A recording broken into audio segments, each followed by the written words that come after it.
A mixture of rain and snow today with temperatures in the 30s. Good morning, America, and a Happy New Year. I'm Mike Schneider, filling in for Charlie Gibson. And I'm Nancy Snyderman, sitting in today for Joan London. Coming up in our first hour this Wednesday, New Year's Day, 1992. Canada's recession. Is it as gloomy as ours? Also, a lesson in economic planning for Americans in the year ahead. And the stars of college football are put to the test in a day filled with bowl games. Spencer? All right, Nancy, Happy New Year to you. And new snow is greeting the new year in Colorado, where up to a foot has accumulated in the southern mountains since yesterday. And I'll have those flaky details coming up in this hour. Oh, well. Ooh, I like information like that. I want to know that it's snowing up in the Rockies. Absolutely. Hey, New Year's Day. I can't think of a better guy to usher in the new year with, so... Thank you. Neither can I. Hello. No, it's a joke. It's a joke. It's a pleasure to be with you, too. You stayed up late last night? No. No, neither did I. Good. We celebrated That's why New we're Year's here. in Nova Scotia. Right. Right. Also, coming up this morning, we're going to have a variety of things to try to entertain, inform, and educate you and us in the process. For instance, ray guns. Not the ray guns, but ray guns. Classic ray guns from the 1930s to the 1990s. You know what a ray gun is, right? Yes, I do. They destroy Klingons and other evil aliens. Well, we're going to meet a man who actually collects ray guns for a hobby. And let me tell you, this guy is prepared for just about any eventuality. And as we say Happy New Year to all of you, we also greet some new viewers. Today is our debut on Britain Sky TV. So to everyone watching us in the British Isles and beyond, a very Happy New Year. And leading the news at this hour, the world greets 1992. Morton Dean has that story and all the other news of the day. Happy New Year, Morton. And Happy New Year to you, and Happy New Year to you. The spirit of 92, a year of great expectations but high anxiety in this country. And the pictures tell the story. In New York City, the party drew an estimated 300,000 people to Times Square for the countdown to midnight. And in California, the celebration sometimes got out of hand. Police in Compton arrested more than a dozen people for firing guns in the air to mark the new year. Los Angeles police say they received more than 400 calls about people using guns as noisemakers last night. President Bush spent the first day of 1992 in Australia. The White House is calling the trip a trade mission, but the president's activities today were mostly ceremonial. And though he's halfway around the world, the president said he was thinking about the people back home. New Year's resolution, always for peace. Certainly this year with Americans hurting, our economy sluggish, for prosperity at home. I think of the people that don't have it so good back there. But I also am confident that they will. I believe that what we're going to be proposing, plus what this economy will do anyway, is going to be all right. But while people are hurting like that, I mean, my first resolution has to be for the well-being of the American people. Today, the president is in the Australian capital of Canberra. He met with the Governor-General and attended a state dinner. Tomorrow, it's on to a meeting with the Prime Minister and an address to the Parliament. ABC's Mark Litke is in Canberra with the president, and we talked to him earlier this morning. Well, notwithstanding a small anti-American protest today and the protest by the farmers scheduled tomorrow against American agricultural policy, it's probably safe to say that most Australians are simply uninterested in the president's visit here. It's not that Australians are anti-American all of a sudden. They've been very cordial.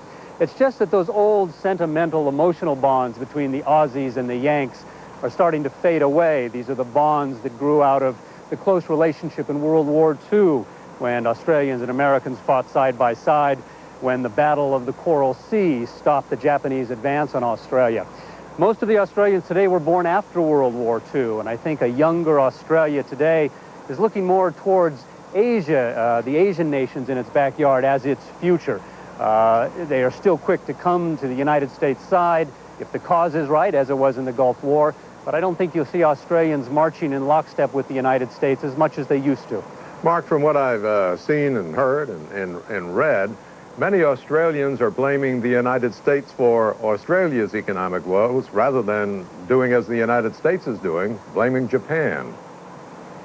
Well, that's certainly true with the farmers, and in a way you can't blame the Australians. They're mired in a very deep recession of their own, and they look at the United States, this long ally. I think they expect a little more help than they're getting, but I don't think they're counting on the United States as much as they might have in the past. Australia is turning towards the rest of Asia. Australia, for instance, is very involved in investment in Vietnam right now, something the United States is not doing because of the U.S. trade embargo. And it won't be too long, I suppose, before you see Americans and Australians vying for business out in this part of the world.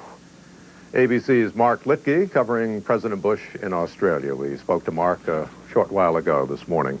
The New Year was also cause for celebration in Europe. In London, a bright start to 1992. Hundreds of thousands of revelers crowded into Trafalgar Square for the occasion. And fireworks lit up the sky above Red Square in Moscow, where thousands of people turned out to cheer in the new year. ABC's John Donvan is in Moscow this morning, and he joins us now live for a look ahead in the new Commonwealth. Good morning. Happy New Year, John. Happy New Year, Mort. Good morning. The fireworks don't really tell the story here, and there wasn't really thousands cheering in Red Square. It was a lot of people who were drunk and smashing bottles. And basically, you can't really say that there's much to celebrate here. Tomorrow, the Russian government puts into effect an economic program where they're going to lift prices, controls on prices, and almost everything in life here is going to cost a lot more, possibly 2 or 3 times more. And while that means there will be food on the market, the question is whether or not people are going to be able to afford it, and a lot of people are nervous about that. We're not predicting hunger, and no one we talk to here thinks that they're about to go hungry. Most people have stored up food over the last several weeks at the cheaper prices, so they think they can get through some part of the future. They're just not sure if they're going to make it through to spring. Neither are we sure that they're going to. And we keep hearing about foodstuffs being withheld from the marketplace, awaiting tomorrow's price increases. We do, and it's hard to say whether that's rumor or not. In a lot of ways, things still here operate according to the old rules, and it's very difficult to find out the answer to a simple question such as whether there is food in a warehouse or not. In the shops yesterday, people were generally not in a very cheery mood. They were saying that they were trying to buy what they could to celebrate today, because this is what was the communist equivalent of Christmas. Since Christmas wasn't really allowed, people used New Year's as the date that they would give gifts to each other and celebrate. And they're still doing that today. It's a holiday here. That's why the stores are closed, and it's not till tomorrow that people will find out just how high prices are going to jump. Right, John. Thank you. John Donvan reporting from Moscow this morning. The new year is off to a good start for the people of El Salvador. Negotiators for the government have finally reached a peace agreement with rebel leaders to end the 12-year-long civil war. It happened late last night at the UN with the help of outgoing Secretary General Javier Perez de Cuellar. The formal agreement will be signed in 2 weeks, and a ceasefire is supposed to take effect shortly after today. Today, Perez de Cuellar turns his office over to Egyptian diplomat Boutros Ghali. It's a wet New Year's Day for Texans along the Brazos and Trinity Rivers. The water is still rising, adding to the misery from what some say is the worst flooding Texas has ever seen.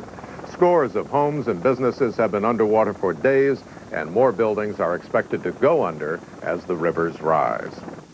Organizers are putting the final touches on preparations for today's New Year's parades. One of the best known and most watched parades will take place in Pasadena, California. Hundreds of people camped out overnight to get a good place to see the 103rd Tournament of Roses. More than 1 million spectators are expected to line the 5.5-mile route today, and ABC's coverage of the parade begins at 11 Eastern Time this morning. And that's the news, and here are Nancy and Spencer. Happy New Year. Happy New Year to you. Did you have a good night last night? I certainly did, but I made a resolution. Yes? That I'll never do what I did last night when I have to come in and do what I have to do this morning. A very smart man. Okay, Thanks, Mort. and Happy New Year. Well, Spencer's with us. It's now almost 9 after the hour. Is there going to be any relief in sight for the people in Texas? Well, for much of the state of Texas, there is some relief because the northern part of the state and the western parts of the state, where many of the rivers begin their flow towards the Gulf, are drying out. But down in the southern and eastern portions of the state, the flooding is still at its worst, and there's still rain there.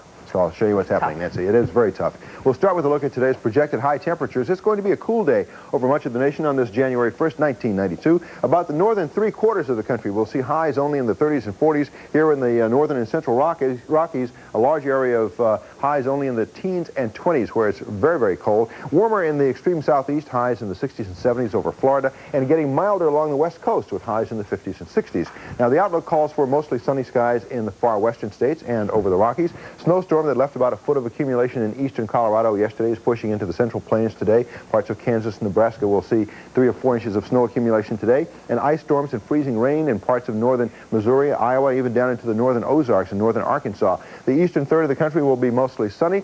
A little bit of a disturbance out over the South Atlantic will trigger some showers over the Georgia coast and the eastern Florida coast. Let's look westward out over the Pacific, where we have some very active weather systems, and it looks like California is in for some more rainfall and snow over the next couple of days. Here's a storm here in the South Pacific headed eastward towards the California coast. High clouds will move into California today. Tomorrow, look for rain along the coast, heavy snow inland over the Sierra Nevada mountain range and other mountains. Up in the Gulf of Alaska and the North Pacific, another storm is poised to push into northern Canada, but the trailing frontal systems will bring moisture into the Pacific Northwest. Oregon and Washington will see showers over the next couple of days. That's a look at the national weather. Here's a look at the weather where you are. Good morning, everyone. I'm meteorologist Dave Rexroth. It looks like we're going to finally get a change in the weather, but it's not going to be for the best. We'll have a mixture of rain and snow today. Temperatures will reach only 36 degrees. Winds will be light out of the southeast at 5 to 15 miles per hour.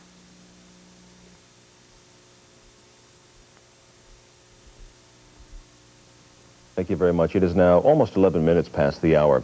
They say that when the U.S. economy catches a cold, Canada's economy catches pneumonia. The recession in the United States has sent shockwaves radiating to the north, triggering what some economists say is the worst economic slump in Canada since the Great Depression. Now, the statistics tell part of the story. The gross national product in the U.S. was up a modest 2.4% in the third quarter. Canada's GNP was virtually comatose, 0.9%, I should say. And while the U.S. unemployment rate stood at 7.8% in November, Canada's was at 10.3%.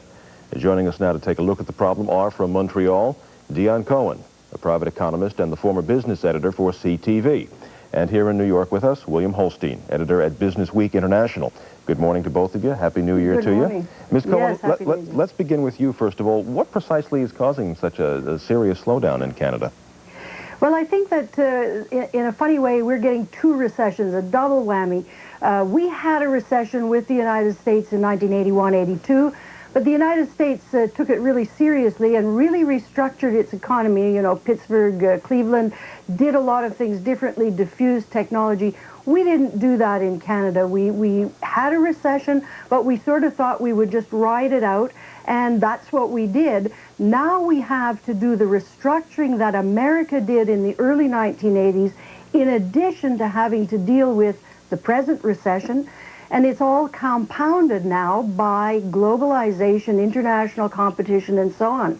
Mr. Holstein, you see that globalization as being a major contributor. For instance, the slump in the U.S. really played a major part in the slump in Canada?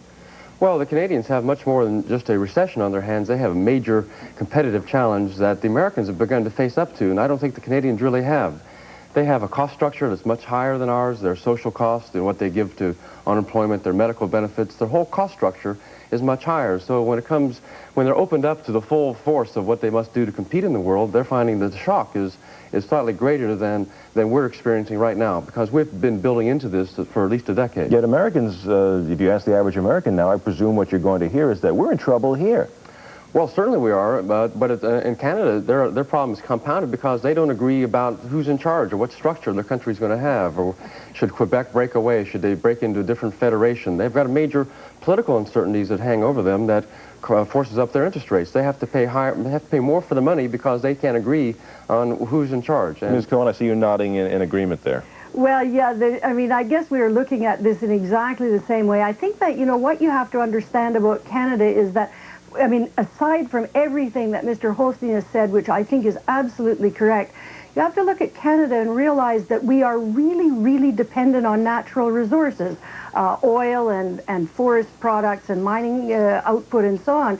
That's about half of our GNP, and the demand for that is declining, partly because of technology, partly because other people can supply the same products cheaper, partly because, you know, there are just substitute products. So we've got to learn to wean ourselves away from that. And if you look at our manufacturing sector, I mean, our unit labor costs are up about 40% over United States in the last 5 years. That makes us terribly uncompetitive on the manufacturing side. So we look at housing here as one of the things that may pull us out. Then we say there's no growth in family formation, so why are we expecting housing to pull us out? And the same really goes with autos. I mean, auto manufacturing, both our countries faces a somewhat uncertain future.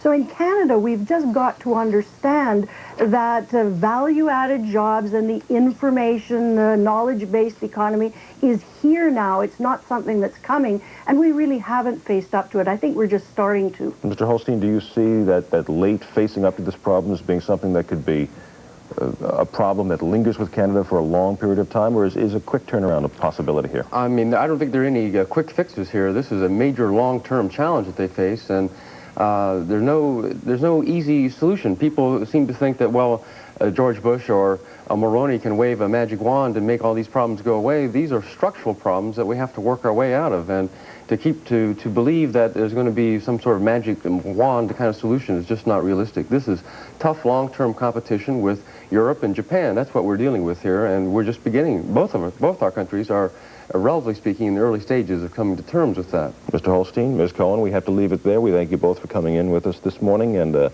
Happy New Year and good luck to both of you. Thank you. It is now 15 minutes past the hour. Where to put your money in 1992? Some answers when Good Morning America continues.